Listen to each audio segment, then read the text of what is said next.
चिनी गुलाब. हे आपलं कटिंग झालेलं आहे बघा.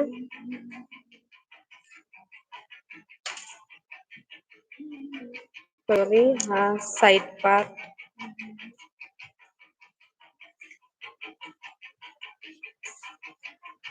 आणि ही बॅक साईड. आपल्याला योगपट्टी आणि बाही कटिंग करायची आहे. हा मेहंदीच आहे की. ती कालवायची, दोन्ही मिक्स करा म्हणा. नाही, पाणी नाही टाकायचं.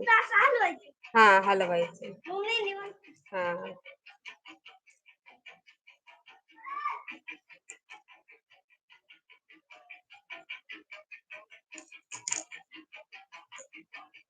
बाही कटिंग साठी हा बघा डबल कपडा आहे.